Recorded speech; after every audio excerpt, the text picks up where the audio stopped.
بسم اللہ الرحمن الرحیم۔ السلام علیکم ورحمۃ اللہ وبرکاتہ۔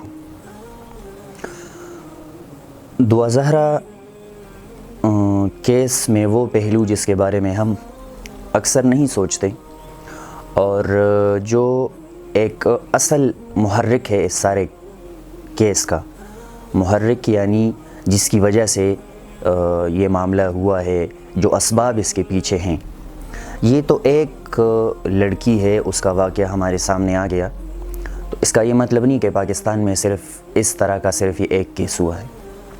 روزانہ اس طرح کے کیسز پاکستان میں ہوتے ہیں۔ یہ ایک تو ہمارے سامنے آ گیا سوشل میڈیا پہ اور لوگوں میں مشہور ہوا۔ اس کے پیچھے اسباب کیا ہیں؟ بعض لوگ اپنی ہمدردی دعا زہرا کے ماں باپ کے ساتھ ظاہر کرتے ہیں، بعض اپنی ہمدردی ظہیر اور دعا زہرا کے ساتھ دکھاتے ہیں۔ اصل میں جو اس کے پیچھے محرکات ہیں اور اس واقعے کے پیچھے اسباب ہیں، جو قابل غور پہلو ہے ہم سب کے لیے، وہ یہ ہے کہ چیک اینڈ بیلنس، نگہداشت جس کو کہتے ہیں، کہ ہمیں اپنے بچوں پر نظر رکھنی چاہیے، ہمیں اپنے بچوں کی تربیت کرنی چاہیے۔ جس طرح بچہ چلنے لگتا ہے اور ہم انگلی پکڑا کے بچے کو چلنا سکھاتے ہیں، ایک ایک قدم اٹھاتا ہے کہ وہ گر نہ جائیں، اسی طرح یعنی ظاہری طور پر جب وہ چلنے لگتا ہے تو ہم پھر اس کو انگلی کا سہارا نہیں دیتے، ہاتھ کو پکڑنے کا سہارا اس کو نہیں دیتے، لیکن اس کو ہمیشہ سہارے کی ضرورت ہوتی ہے۔ بلکہ شادی کے بعد جب بچہ آپ کے یعنی خود وہ باپ بن جائے، پھر بھی اس کو کہیں نہ کہیں سہارے کی ضرورت ہوتی ہے۔ تو تربیت جو ہے اس کے پیچھے کہ آپ نے اس دور میں جو کہ فتنوں کا دور ہے اور سوشل میڈیا اور پرنٹ میڈیا اور الیکٹرانک میڈیا سب پر ایسے ایک ذہن سازی ہو رہی ہے کہ اس کے بہت زیادہ خراب نتائج جو ہیں وہ ہمارے سامنے آ رہے ہیں۔ ایسے ماحول میں جب آپ اپنے بچے کو موبائل بھی پکڑائیں گے اور سوشل میڈیا تک رسائی بھی اس کو دیں گے، حالانکہ اس کو سوشل میڈیا کے استعمال کا طریقہ نہیں آتا کہ اس کو کیسے استعمال کرنا ہے اور اس کے جو نقصانات ہیں اس سے کیسے بچنا ہے، یعنی یہ کہ میچیورٹی جو ہے ابھی تک اس میں پیدا نہیں ہوئی، اور ہم اس کو وہ بچے کے ہاتھ میں اگر آپ کوئی نقصان والی چیز دیں گے، مثال کے طور پر پستول اگر آپ بچے کو پکڑائیں گے تو کیا ہوگا؟ یا خود کو وہ نقصان پہنچائے گا یا کسی اور کو نقصان پہنچا دے گا۔ اسی لیے موبائل جو ہے ایک خطرناک فتنہ ہے آج کے دور میں، اور پھر موبائل پر سوشل میڈیا، فیس بک ہے، اس پر رینڈم آپ کو فرینڈ ریکویسٹ بھی آ سکتی ہیں، فرینڈ سجیشن بھی آتی ہیں، اس پر اپنے پرائے کا کوئی اس پر ریسٹرکشن اس میں نہیں ہوتی، کوئی بھی آپ کو فرینڈ ریکویسٹ بھیج سکتا ہے۔ اور پب جی تو فیس بک اکاؤنٹ پر ہی کھیلی جاتی ہے، اس میں تو تقریباً سب کے سب جو بچے کھیلتے ہیں تو وہ اکثر پرائے بچے ہوتے ہیں، ایک دوسرے کے خاندان کے بھی نہیں ہوتے، اور اکثر اس کے جو ہم سے تو پوچھنے لوگ آتے ہیں پھر کہ یہ مسئلہ ہوا اور پوری کہانی جب وہ سناتے ہیں تو پتہ چلتا ہے کہ یا انسٹاگرام پر یا فیس بک پر اور یا پب جی پر یہ تعلق ان کا بنا ہے۔ تو پہلے ہم اپنے بچوں کو اتنا فری ہینڈ دے دیں اور جب اس کے غلط نتائج ہمارے سامنے آ جائیں تو پھر ہم واویلا کریں اور ہم روئیں کہ ایسا کیوں ہو گیا۔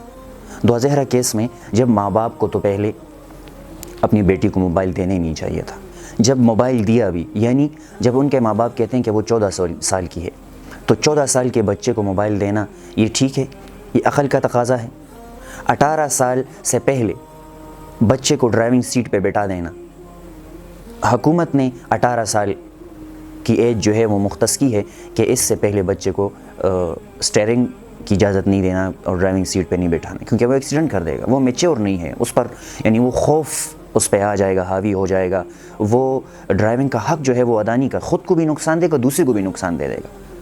اسی طرح جب آپ اتنی کچی عمر میں کہ بچہ میچور نہیں ہے اور آپ اس کو موبائل پکڑا دیں، پھر اس پر کوئی چیک اینڈ بیلنس بھی نہ ہو کہ وہ کیا کرتا ہے موبائل پہ، کیا نہیں کرتا، اور اکیلے کمرے میں بیٹھ کر گھنٹوں وہ گیم کھیلتا ہے، اور گیم تو اس طرح نہیں ہوتا، پب جی گیم آپ سب کو پتہ ہے کہ وہ یعنی جس طرح لوگ فلمیں وغیرہ دیکھتے ہیں اور کانوں میں ہینڈز فری وغیرہ دے دی اور آرام سے سنتے ہیں دیکھتے ہیں، ایسا نہیں ہوتا.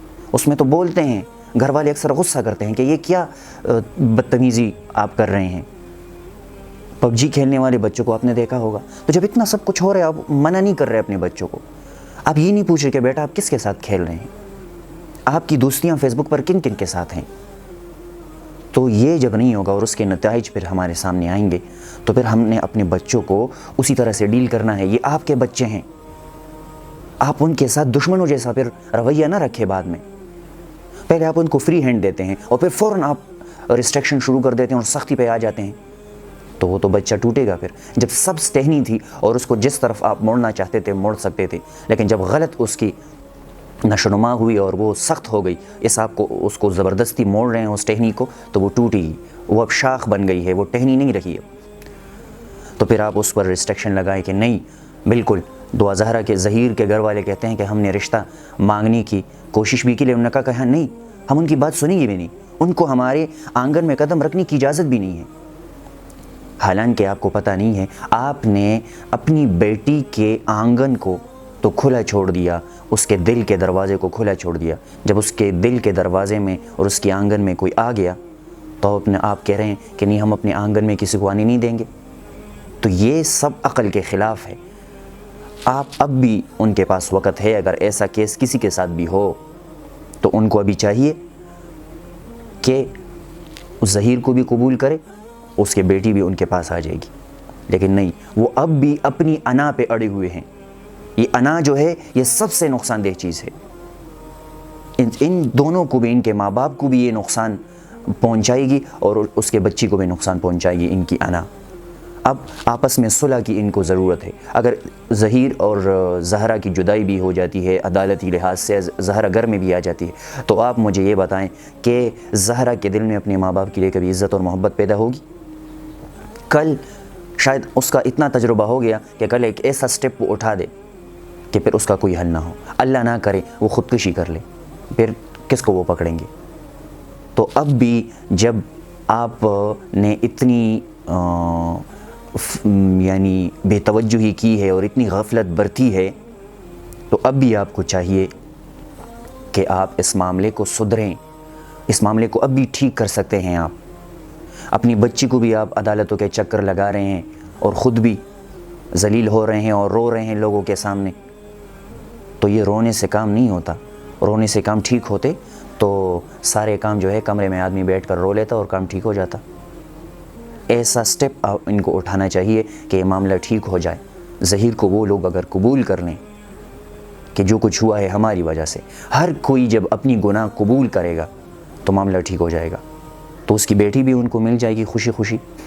اور میں دعوے سے کہہ سکتا ہوں کہ اگر انہوں نے ظہیر کو معاف کر دیا اور اس کو اپنا لیا تو اس بیٹی کے دل میں ماں باپ کی جو قدر و قیمت ہے وہ اور بھی زیادہ ہو جائے گی. تو یہ ایسی وجوہات ہیں اور ایسا پہلو ہے اس کیس کا جس کے بارے میں کوئی بھی بات نہیں کرتا. کوئی ایک سائیڈ لیتا ہے تو کوئی دوسری سائیڈ لیتا ہے. ایسا کوئی قدم اٹھانا چاہیے اور ایسا کوئی سٹیپ کہ دونوں کسی کو نقصان بھی نہ ہو، نہ بچی کو نقصان ہو، نہ ظہیر کو نقصان ہو، نہ اس کے ماں باپ کو نقصان ہو. اور یہ جو لوگ چسکے لے رہے ہیں کہ تو ان کو بھی، یہ سوشل میڈیا والوں کو تو اپنی ریٹنگ کی فکر ہے، ان کو نہ آپ کی فکر ہے. ان کا کوئی دھرم نہیں ہوتا سوشل میڈیا والوں کا، ان کا دھرم صرف ان کی ریٹنگ ہے بس. اللہ رب العزت ہمارے سب کی پردہ پوشی فرمائیں. اور دعا ہے کہ اللہ رب العزت دعا زہرے کے ماں باپ کے دلوں کو بھی نرم فرمائیں اور ان کے آپس میں اللہ رب العزت صلح کی کوئی راہ جو ہے وہ نکال دے. آمین. السلام علیکم ورحمۃ اللہ.